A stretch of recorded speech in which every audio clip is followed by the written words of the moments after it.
Every year, Forbes magazine highlights remarkable young innovators with its 30 under 30 lists. In this case, 30 people under the age of 30 whom the magazine thinks will be future business stars. Let's meet two of the Canadians they highlighted this year. Starting in Halifax, Nova Scotia, with Battochio. He is the founder of Planetary Hydrogen, a green tech energy startup. And in Ontario's capital city, in North York, Brittany Charlton, founder of the healthy snack producer OhhFoods, and that's spelled O-H-H with an exclamation mark. And I think we are going to do a lot of exclaiming today on the program as we welcome you two to TVO. Brittany, just start by telling us this. When you first heard that you were on the 30 under 30 list, what'd you think? I was super excited. It was a part of my list of the year when I started my goals. So I was super excited to see that I was on it and that I achieved something that was on my dream list. Brock, how about you? I was absolutely elated. I was actually on an airplane. We were stuck on the tarmac and it was dead silent. And all of a sudden I saw a tweet come in saying that I made the list. And I immediately was, filled with joy. And I was calling friends and family, and it was extremely exciting, a time to remember. Now, when they basically tap you on the shoulder and say, you're part of a group of, pretty special people, right? Only 30 people under the age of 30 who make this list. I wonder, Brock, whether that adds, a ton of pressure on your shoulders. Do you feel it? I think it does. Yeah, you certainly have to live up to these sorts of things. But I feel as though it's not something you really rest upon. It's really a step in the process and something to build further. But yeah. Brittany, how about you? Is this a lot to live up to now? I think the exact same thing. It's not something to really rest on. It's just more fuel to your fire. Fuel to the fire. Okay, let's find out, Brittany, what it is you do. You started this food company because actually you had a personal connection, a personal experience with allergy. And I want to just read a graphic here that may give us some of the background on this. More than 3 million Canadians self-report having at least one food allergy. Almost 500,000 Canadian children under 18 years have food allergies. 1 in 2 Canadian households are impacted by food allergy. That's a lot. Tell us about your experience and how it inspired your project. Yeah, so at 18 years old, I developed a peanut and tree nut allergy. I was having a normal family movie night with my family when my throat started closing and I was rushed to the hospital. And from there, we found out that I now had a peanut and tree nut allergy. So started making my own snacks. My mom encouraged me to try to sell them in the Canadian market. And that's kind of where I started and got off with getting into Metro and then Sobeys and then Bed Bath & Beyond, Walmart, and kind of continued to where we are today. And a little more background here. How old were you when you found out you had that allergy? I was 18 years old and I didn't start the company until about 2018. You were 18. That's actually, compared to most, fairly late in life to learn that kind of thing. Had you been able to eat peanuts without consequence before that? Yeah. So before that, I was having anything I wanted, and so it was a huge shock to my family when I found out that I had the peanut and tree nut allergy. Because before then, like the week before, I was having a can of peanuts and completely fine. So yeah. Do the medical people have any explanation for how you contract that kind of allergy so late in life? Not really. Like there's different allergies that you can get in later in life, and it just really depends on the environment and just different things that are happening. So I had environmental allergies, and so they say that might be why I developed the peanut and tree nut allergy after all this time as well. You know anybody else who's picked up that kind of allergy so late in life? Because of course most kids get it when they're very small. Yeah. So through my company right now, we have a thing called O Moments, and it's where we communicate with different moms and different individuals about their journey of food allergies. And I found so many other people who have developed food allergies later on in their life, as well as earlier in their life. But yeah, it's pretty common to get a food allergy later on in life, around 18, from what I've learned from speaking with different individuals. Okay, Brock, let's get you back in here and we'll find out some of the background behind what you've come up with. Your company is called Planetary Hydrogen, and it's said to produce the greenest hydrogen on Earth. Now, I will admit that I'm a little bit removed from my grade 12 chemistry and physics classes, but I always thought hydrogen was a colorless gas. So what do you mean when you say it's the greenest hydrogen on Earth? So the hydrogen we're looking to create is actually carbon negative. There's an issue with hydrogen today. Hydrogen is currently a $150 billion industry, mainly split between ammonia production and oil and gas.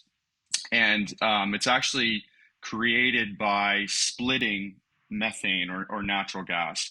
And it's a really dirty process, produces a lot of carbon emissions.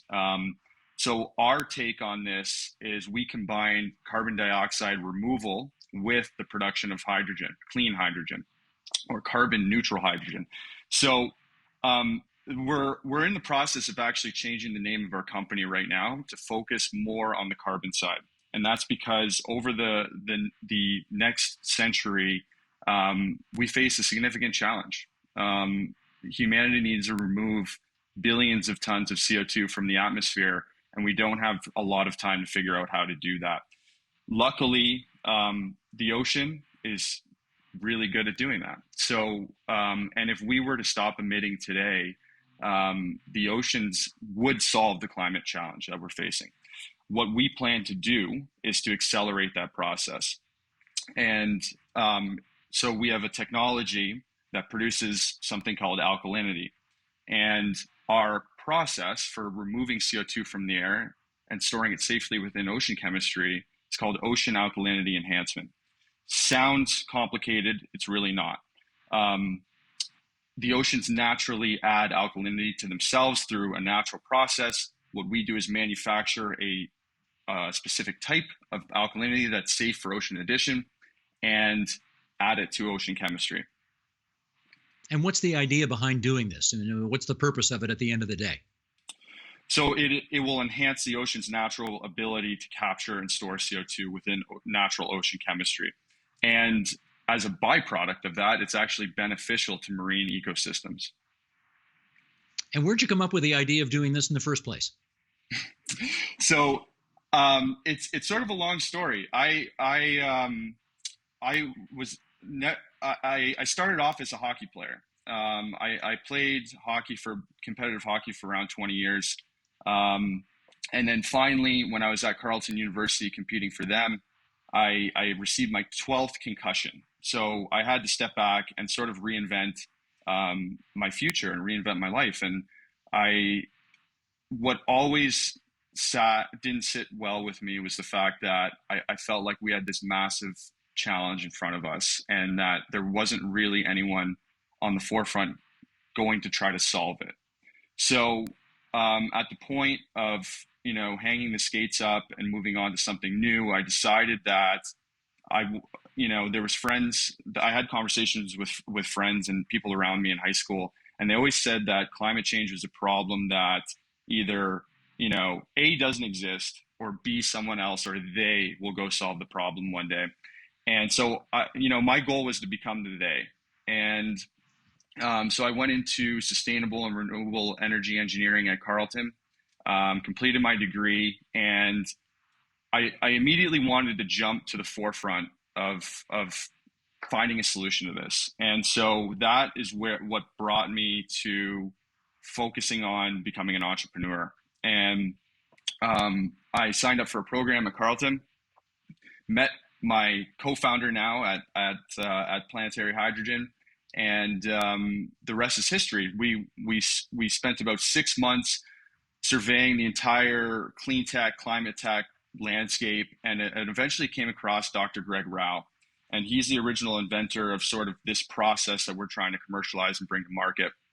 And possibly the smartest human being on earth. And it's an honor to work with him and work beside him. And So what we're doing is trying to bring what he's proven out in the lab to massive global scale. And that's where we're at right now. We've raised some money. We're building a demonstration plant in Quebec. I'm currently in Halifax because you can imagine, there's an ocean science component to this, and we need to go prove this out and prove it's safe environmentally and effective, and prove it's an effective method of removing CO2 from the air and storing it somewhere. Okay, one more follow-up question on the background to this. And you're going to forgive the way I asked this question, I hope, Rock, but that is this. I don't know too many hockey players who are that good at chemistry, and I do know a lot of hockey players. And beyond that, I don't know too many hockey players who'd be good at chemistry after 12 concussions. So, how did this happen? So, I actually don't have a background in chemistry. It's going through the engineering.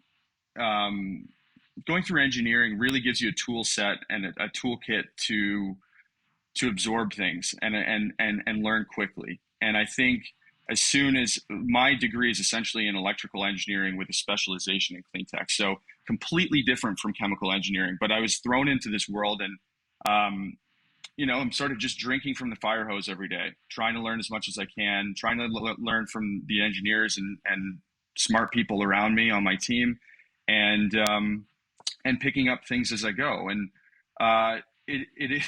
it's complicated, but I think we're a team that finds fun in solving challenges and difficult ones. Okay. Brittany, let's get back to you here. When you realized that you had this allergy and that you wanted to do something about it by offering alternative foods to people, where did the notion come from that this is more than something I need to do for myself? This is something that actually potentially could be a big business. Yeah, once I started to research the market and see how many other individuals had food allergies and what they were suffering with, and then the options that were on the market, so I couldn't really find anything that I liked having a bunch of. And so when I started making my own, and then realized there's like little peaks in the market that I can get into, I then went ahead and started to commercialize what I was thinking about. And what do you think makes the kind of thing you offer different from what else is out there? Yeah, so we normally try to find peaks in the market where people are not really doing exactly what we're doing. So our edible cookie dough is the only cookie dough in the market that is vegan, gluten-free, and allergen-friendly. And so that's something that I look for, is what's unique to the market and what are we trying to accomplish. And with us, inclusive snacking is finding snacks that are not on the market, and creating them to be exactly the same taste, flavor profile, just being better for you, and also able to have it if you have food allergies or intolerances. And how many different products have you got out there right now? Right now we have our bites, and then we also have our cookie dough. So we have three flavors in our cookie dough, which is chocolate chip, birthday cake, and then sunflower butter, which is kind of like a peanut butter. And then with our bites, we have an apple pie and coconut brownie, and our apple pie tastes actually like the inside of a pie, which is amazing. Now, my experience is that most stuff that's good for you doesn't taste very good. Does your stuff taste any good, Brittany? Yeah, yeah, I hope so. But yeah, no, that's something that we focus on, is making sure that the taste tastes exactly like what you would think like a cookie dough tastes like. So yeah, our taste profile part of things really matters to us. And yeah, I believe they taste pretty good. I can't stop binging on our cookie doughs. Okay. Now, you mentioned a few minutes ago that you actually are into some pretty big retail establishments right now. I think you mentioned Metro and Sobeys. How do you even, I mean, I can just imagine that those companies and others like them are inundated all the time by people who think they've got great ideas, and you just have to have us on your shelves. I know they're inundated by that. How did you actually get to square one with them? It's honestly just about building relationships. So I'm really treating them like they are, I don't know, like a friend that you want to reach out to and share something with. And then, keeping that relationship going. So our Walmart contract, for instance, took 2 years of building that relationship, and building it so that they would believe in us and put us on the shelf. So I think it's just, again, really strong relationships and treating people as you would want to be treated, and like their friend that you're kind of just showing something to and that you're excited about as well. But it starts off with finding someone on LinkedIn, or I don't know, giving them a phone call and asking about their day, and really just making sure that it's a good fit for the retailer as well. Okay, I'm debating whether I should ask you this question. Yes, I'm going to ask you this question. What kind of revenues are you realizing these days, Brittany? Yeah, and so I can't talk about revenues, but I can tell you from last year, we were at a 500% gain, so over the year before. So it's been going pretty well in terms of like where we're going. And then in terms of like this year, we're looking at another 500% gain, and then also launching into the US as well. Okay, so are we yet talking? Because my job is not only to ask the question, but then ask the uncomfortable follow-up that the guest doesn't want me to ask anyway.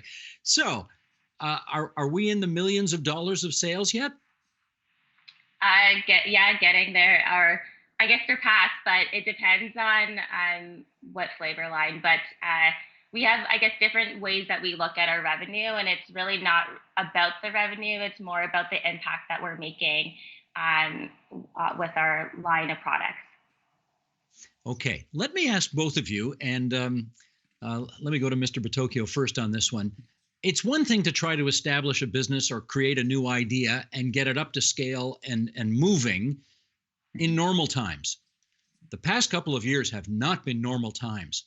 What has it been like trying to achieve this kind of entrepreneurial dream of yours at a time of COVID? I mean, there's two sides to this.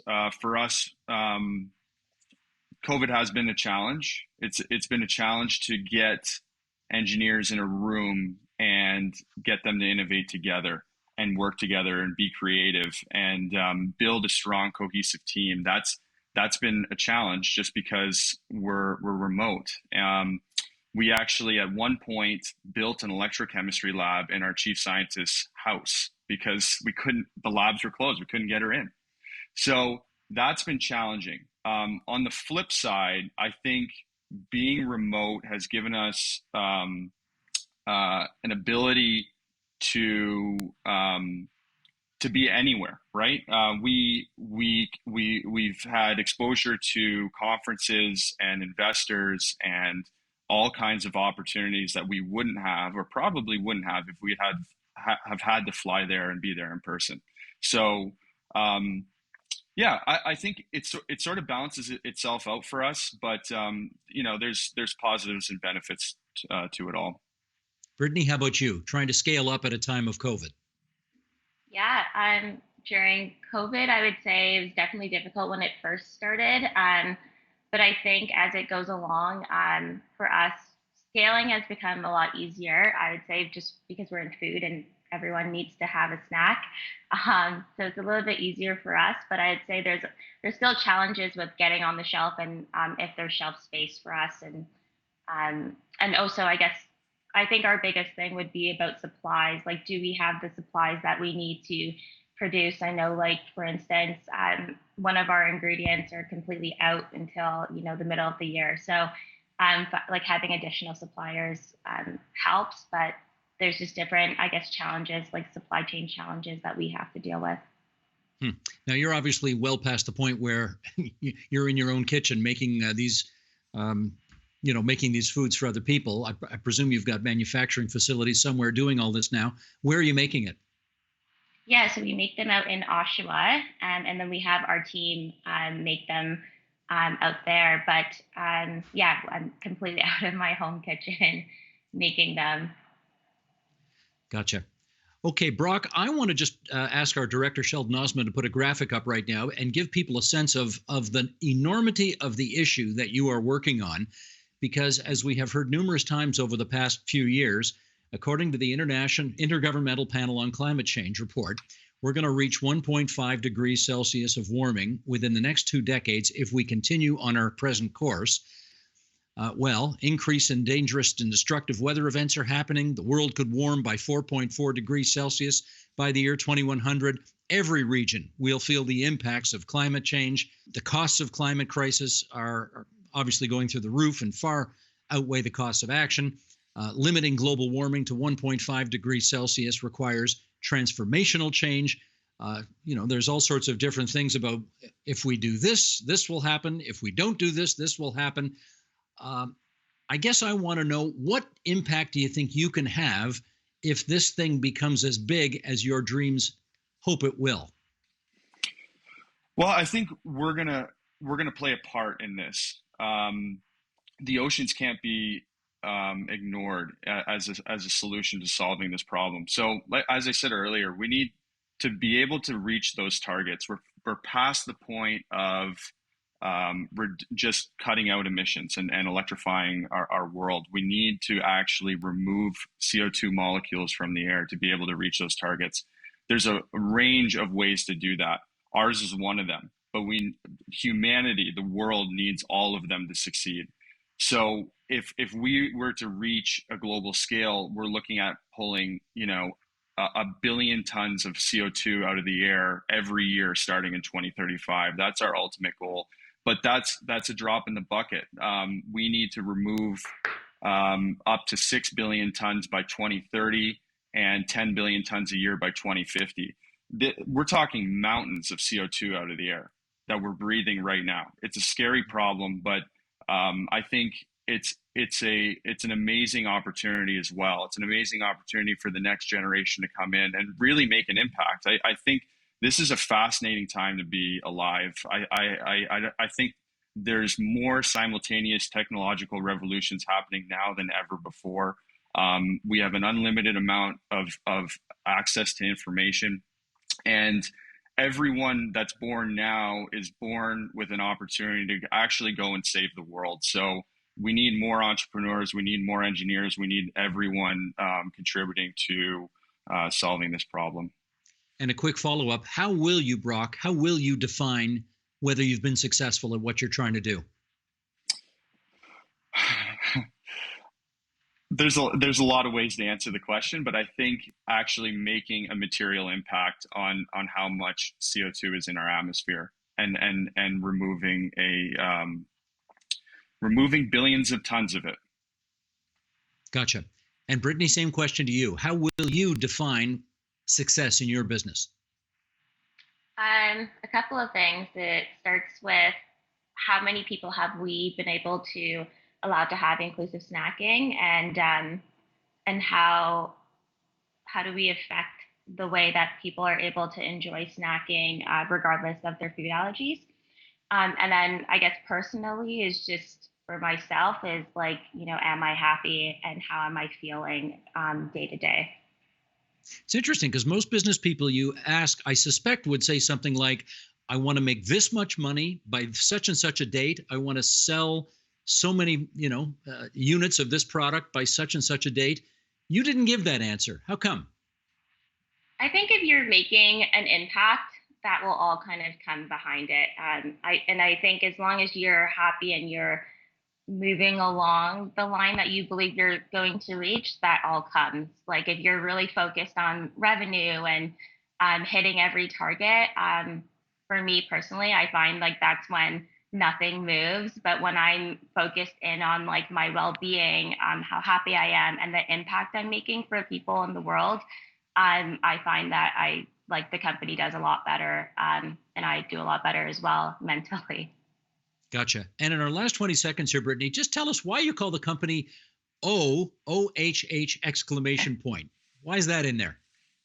Yeah. So when I was thinking about the name of the company, I was talking to a lot of people, letting them sample our snacks, and they would always be like, "Oh, this is really good," or "Oh, whatever." And so I just thought that was like a really cool name, and that's kind of what I went with.